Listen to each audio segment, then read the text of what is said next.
O ano, nakabili ka na sa iba ng ganito. Sabi kasi plug and play. Pagkatapos na ikakabit mo sa'yo, ayaw gumana. So, ayan, naghahanap ka ngayon ng diagram sa kung paano yung wiring diagram nito. So, dahil dyan, ayan, ipinagkalas ko kayo ng isang Ayoto. So, ito yon. Yan, nagkaiba lang yan dahil walang logo pero parehas lang ang color coding yan. Pag binili mo to ng stock, magkakasama yung mga wire na to. Mayroon ako mga wire dito na pinutol para mapagbigyan yung diagram na hinihingi nyo. So ito ay isang request doon sa may mga ilaw na umiilaw. Pag under ng motor, umiilaw kahit hindi pa gabi.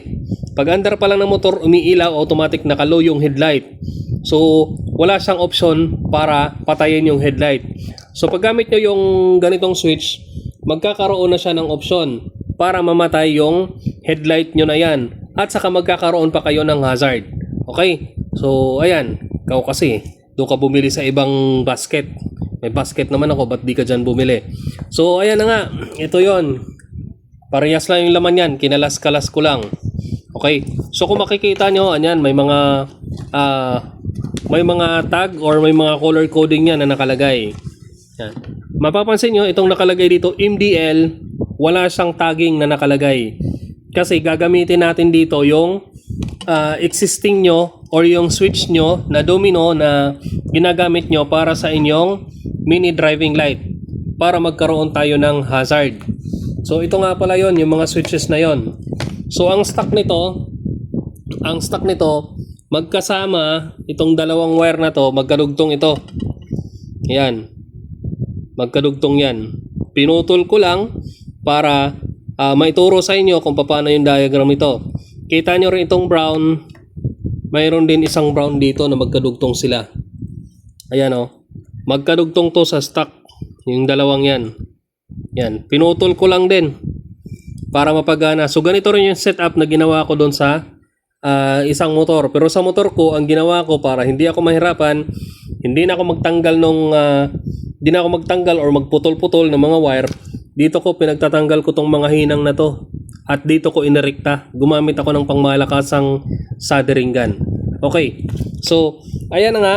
Dito sa color coding na to, lahat yan nakasulat dito. Magulo kasi kapag ito yung sinundan nyo. Okay. So, kaya may mga nakalagay dito na yellow-green. So, ito yung yellow-green na yon. Ito yung yellow-green na yon. Yan. Ito. Yellow at saka green. Sa isang wire. So, combination yung kulay. So, magulo pag ito yung sinundan mo. Pero sabi ko nga kanina, mayroong mga wire dito na magkakarugtong doon base sa stock pag ito binili mo. Kung babalatan mo, ito, yan yung laman. May mga wire dyan na magkadugtong. Dalawang brown, magkadugtong at saka dalawang yellow. So, itong yellow na to, magkarugtong din yan. Nakaganyan yan. So, ang gagawin natin is, sa diagram na nandito is kailangan lang natin i-trace kung saan yung positive ng mga ito. Saan yung positive, saan yung papunta sa battery, positive ng battery, at saan yung anong kulay ang mga linya na papunta ng ilaw nyo, papunta ng busina, gagamitin nyo papuntang passing, at saka gagamitin nyo papuntang hazard. Okay. So meron din pala, gagamit din kayo ng ganitong diode. Ang purpose naman nito is dito sa diode na to, para hindi siya mag-short. Ito. Kasi ang mangyayari, kung hindi nyo gagamitan ng diode, pag pipindot kayo ng left, mag-hazard siya. Pag pipindot kayo ng right, mag-hazard siya. Okay? So, ganito yung gagawin natin. Yan. Ito yung kanyang headlight. Dito tayo magsimula sa headlight. Ito yung switch ng kanyang headlight.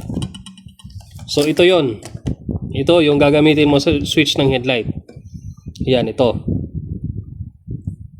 Yan. Pag naka-off, nakapatay siya. Pag ginanyan mo, mag-high, ay maglo-low, tapos pag ginanyan, mag-high. Kaya lang, sabi ko nga, gumamit ka ng pangmalakasang panghinang. Kasi ang gagawin mo dito, ito yung gagawin ng positive, itong brown. Yan, itong brown na short. So, kaya ko sinabing brown na short kasi magkadugtong nga yan, may kadugtong dito. So, ito yung gagawin ng positive. Yan. Ito yung gagawin mong negative, itong blue. Ito naman, kung nakikita nyo itong isang wire na to, tatanggalin nyo yan sa pagkahinang dito. Ililipat nyo rito. Yan. Para ang mangyayari, ito kasi yan.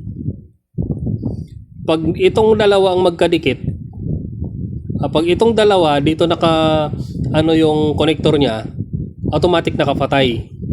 Pag di nyo kasi baguhin yan, dito yan ko-connect. Ito, yung dalawa. So, kailangan mo tong ilipat para dito magiging patay yung switch. Pag nandito yung switch, nakapatay yan. Pag nandito silang dalawa, ito yung magka-connect, naka-low. Pag gumanyan, naka-high. Kaya ito yung ililipat mo or maaari kang gumamit ng ibang wire na hindi na ganito yung kulay. So, ito yun siya. Yan. Yung sa headlight. Ulit, huwag nyong alalahanin yung negative ng inyong headlight. Lahat ng connection nyo rito, huwag nyong alalahanin yung negative na supply. Kasi, lahat ng wire ng negative is papunta sa battery. So, hindi nyo kailangan mag-alala kung ito ay magsushort. Kasi puro positive ang magkakasama dito. Okay? So, puro positive ang magkakasama dito. Okay. Ayan na nga yung headlight. Naano na natin yung headlight. So, ganyan gagawin mo sa headlight mo, magkakaroon na siya ng patayan. Pag ang headlight mo ganito, yan, nakapatay yan. Pag ginanyan mo, naka-low. Pag ginanyan mo, naka-high. So, ganun nga yung gagawing setup. So, nasundan nyo ba? Ito yung switch ng high. Ito yun, nakaganyan yan dun sa loob. Tapos, dito naman tayo sa MDL. Itong MDL, kung mayroon ka ng existing na mini driving light na nakakabit, mayroon kang ganito. Kaya wala akong nakatag dyan na pangalan ng mini driving ng wirings kasi hindi ko alam kung anong color coding ng mini driving light na ginagamit mo. So kung makikita mo itong mga sign na to, ibig sabihin yan naka-off. Kaya may guhit na putol-putol kasi maaari siyang mag-move papunta rito, maaaring mag-move papunta dito sa kabila. Maaaring magpunta rito, maaaring magpunta dito sa baba. Meron siyang high and low. Okay. Sa ano mo yan ha? Sa mini driving light switch, yung domino na ginagamit mo na nandun sa may handlebar mo na malayo, yung kulay bilog, yung hugis bilog item. So, yan yung switch mo ng mini driving light mo. Pagkatapos, para sa passing mo naman, ito yung gagamitin mo sa passing. Ayan. Ito yung gagamitin mong switch sa passing. Ito yon dito. Ito. So, ito yun siya. Pasensya na kayo kung magalaw yung ano ko ha. Wala kasing budget. Pagdating sa passing, itong yellow na short, yan, maaari mong pagpalitin tong dalawa. It's either itong yellow or itong brown ang gawin mong positive. Basta ang isa dito is pupunta sa battery, yung isa is pupunta sa high ng iyong mini driving light. Papunta na diretso doon sa ilaw or sa relay. Kung mayroon kang relay na ginagamit, papunta doon. Maaaring sa 87A or sa 87. Bahala kung anong diskarte mo. Maaari mong papunta doon sa high. Maaari mo rin papuntahin dito sa high or i-connect mo dito sa low. Bahala ka sa kung paanong diskarte mo. Basta ito yung gagamitin mong switch. Ito yung color coding niya. Okay. Pagdating naman dito sa signal light, ito yung switch na gagamitin mo sa kanyang signal light. Yan. Ito yung switch na gagamitin mo sa kanyang signal light. Ito yon kapag ka nakakabit pa sa ano. Ito. Yan. Left, right. Yan. So, ang gagawin mo dyan, ang gagawin mo dito sa yung switch ng mini driving light, ng inyong signal light, automatic yung brown, yan ang papunta sa positive. So, pagsasama-samahin mo yan, lahat ng positive dito. Itong brown.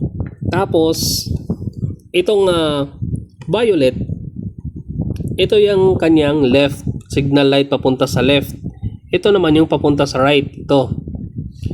Dahil dahil magpapa-activate ka ng hazard, ang gagawin mo na ngayon is maglalagay ka na ng diode. Dito ka maglalagay ng diode. Lalagyan itong dalawang to, lalagyan mo ng tigi-isa. Ito. At saka to. Dito mo ilalagay. Dito. At saka dito. Okay? Nasaan na ba yung diode ko? So, lalagyan mo yan siya. Ang purpose ng diode is para i-block ang kuryente kapag pabalik. Ibig sabihin, ang gagawin mo kasing switch ng ang gagawin mong switch ng iyong hazard ay ito. Ito yung gagawin mong switch ng hazard. Ito. Tatlo ang wire niyan. So kung gusto mo na mag-on ang hazard, pag ginanyan mo, pag nakataas, gusto mo naka-on ang hazard, ang gagamitin mo is itong yellow green. Yan ang gagawin mong positive. Ulit ha, lahat ng positive dito pagsasama-samahin mo. Tapos kung gusto mong nakaganyan ha, pag pinindot mo ng ganyan, mag-hazard. Or pag pinindot mo sa baba, mag-hazard. Option mo yan. So, maaaring itong yellow or itong green or itong yellow ang lagyan mo ng diode. Nasaan na ba kasi yung diode ko? So, dito mo papapagsangahin yung diode. So, dalawang diode yan na gagamitin mo. Ito yun. Ito yun na nandito sa diagram. Yan.